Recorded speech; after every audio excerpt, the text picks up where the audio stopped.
Halo. Ya, selamat petang. Kementerian Perdagangan KPDN. Membuat checking sikit lah. Halo, selamat tengah hari. Safwan dari KPDN Melaka. Ini Aseng owner untuk jual kereta tu pakai lah. Kita nak buat checking lah. Tak apalah. Ni siapa you punya? Ong. Ong akan ni lah. Akan tunjuk lah. Ong dan Hok. Betul.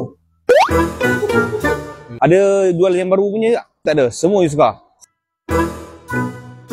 Pentingnya harga tu. Kita check tengok semua ada. Tapi you ada bagi gift tak pada customer yang beli? Waranti saja. Waranti tu kes macam mana? Nanti 1 bulan tadi tu bergantung pada enjin lah. You ada keluarkan satu bil lah. Okay, ngam. Itu macam bagus.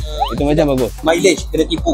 Kadang dia orang kena lah. Bukan saya cakap dekat tempat you tau. Saya bawakan isu yang terjadi lah. Saya harap dekat dalam Melaka, pengusaha Yuska tak buat macam tu. Kesan dan akibat dia sangat-sangat teruk. You berapa tahun dalam industri? Untuk Yuska saja.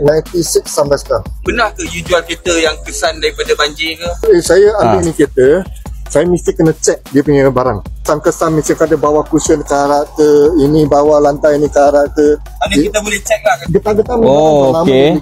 dia masuk air, dia dari sini turun lah. Cuma nanti dia tukar getah je, bawah dia biar.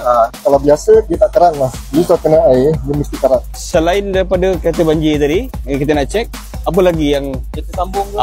Benar tak dapat? ya. Kita sambung tu senang lah. Kesan mesti ada. Kat mana kita nak tahu? Banyak orang boleh tahu ni. Ini ilmu, tak semua orang nak ambil tahu. Dan tak semua orang tahu. Ya tak senang dari sini. Okay. Kalau katakan sini lah bang. Dia punya itu, dia pakai mesin start. Mesin hilang lah. Dia sambung betul lah. Kalau sini dia soal sidang, mesti dia sini kena tanam lah. Dia mau bikin balik.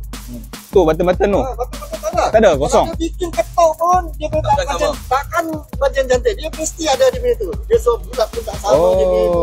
Dalam tak sama. Ini paling senang tengok. Oh, okay, lagi apa lagi yang boleh? Saya cakap pun susah. Tapi ini biasalah. Ini kata Kalau cakap susah, cuba lukis. you tengok ni kereta macam mana. Nampak bersih lah.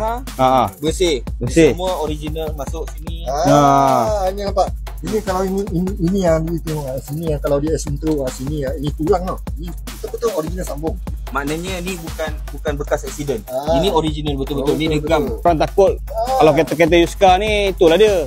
Aksiden banjir. Kalau kata nak beli kereta, selain daripada kena tahu undang-undang jual beli kereta, guna juga perlu ada pengetahuan asas tentang kereta lah. Jadi kalau kata siapa beli, pastikan apa yang perlu recheck lah. Tapi kalau kata yang perlu comply dengan undang-undang pun perlu juga comply dengan undang. Okey, terima kasih. Okay, thank you. Baik. Undang-undang Terima kasih. Kalau tak ada harga ni nanti datang lagi sekali, Angkut kereta. ambil kereta. Sini bang Rasa sini. Jangan salah pegang. Tiket lagi tau. Ya bahaya Hidup dia kan. Tisu dia.